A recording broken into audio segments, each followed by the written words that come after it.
Hanging out here with Rocky Grosso, first time meeting him. I've seen him on the track many times here in recent years. We had a nice plan here today. We were going to meet out at Paradise Speedway. They canceled. Then we had the cars all set up here in the parking lot to do some nice shots and stuff like that. It rained for about a half an hour. So, Rocky, I guess this just wasn't going to happen today, was it? No, we were on our way, almost hitting the throughway when we got the notice.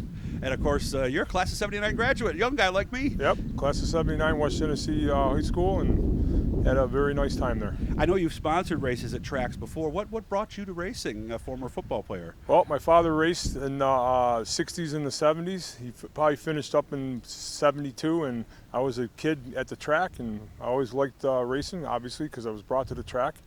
Never, at a young guy, never got a car, never, I know what it takes to outfit a team and race, and it takes a lot of effort, and I concentrated on business, and I kind of knew it would suck me in, and so I just worked and ran my business, and later in life I had an opportunity to get a car, and I bought a car, a used car, and went racing. When was this? Probably 5-6 years ago, 7 years ago. What changed? What made it right for you at that time? Because you were like, what, 52, something like that? Well, about 52 years old. I got an opportunity. Got a little extra money together, and said, okay, I'm going to go and instead of buying a boat or going bowling on a Friday night, I'm going to get a car, and instead of working all the time, I'm going to go enjoy myself a little bit, and that's what I chose to do. Of course, you realized there was a lot more needed than just a car. You need a car. You need people to help you. You got to spend a lot of time on it. You got to practice. You got to go out and race with the other guys and get respect. You got to respect them. You got to learn how to handle the car, drive it, fix it, so on. Did you expect that part of it, or was that somewhat of a surprise? No, I knew all about it because I was a kid growing up with my father racing. My father raced Friday nights, Saturday nights, Sunday nights. So I was there as a kid, working on the car with him, going to the track with him, and I know all the effort that he had to put into it. What was it like that first time? Getting out in the car? Yeah. It was not what you think it is when you're sitting in the stands. Like what? What was the biggest thing? You can't see nothing but what's on your, basically this is what you can see. Okay. And then you got to learn to feel the car, and you got to and how the car's handling.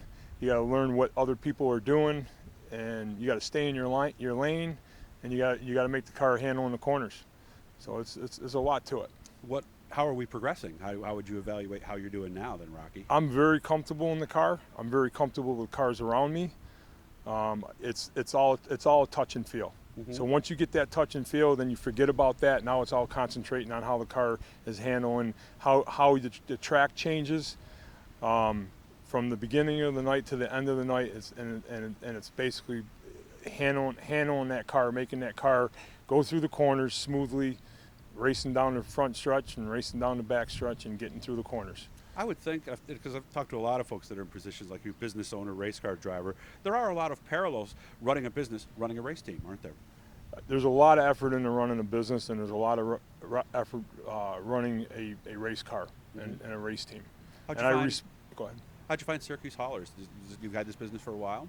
I started the company in '91. One truck, 2 containers. Oh, really? And just Just worked. you, huh? Just worked it, and now we run 52 trucks, and we got 100 employees, and Wow. we continue growing and working hard at it. What advice would you have somebody now who maybe their business is not doing well, or maybe they're thinking it's time to reinvent myself? What advice would you have for them? Either get out what you're doing or continue putting the effort into it. Same thing with a race car. Either when it's not fun anymore, it's time to get out. If you're struggling, you just got to keep working at it. Okay. And obviously finance is a play in the race, and is the same thing with the business. Okay. So, Where are we going to see you this year, do you think? I'm waiting for Fulton, Okay. the Fulton racetrack to open up. That's my preferred track. I race on Saturday nights there. I have a hard time racing more than once at this point. I do like to race at Brewerton. Those are the 2 tracks that I support with my business, and I like both of those tracks, and those are my tracks. Very good. Yep. You probably got some thank yous too you'd like to get out. I have a significant. We've been together for 15 years. We're not married. We probably never get married. We may get married. Who knows? I have to thank her. She don't like racing. No. Okay, but she understands there's two things that I like to do. I like to work, and I like to race. Well, we got one out of the way at least today. We didn't get the second one, but might we go next week again to Paradise and try again? I probably go. If Dwight ends up going, I'll go. Okay, cool. My purpose of going to Paradise was to run the car myself, maybe once or twice. I had a family member from Maryland who came up for the week.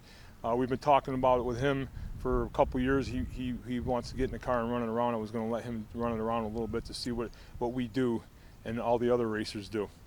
Well, good to meet you, man. I'll have to stop by here sometime again. We'll have to head over to a Mother's Cupboard and have some breakfast someday. We definitely will do that. Good to meet you, man. You too. Thank you for interviewing.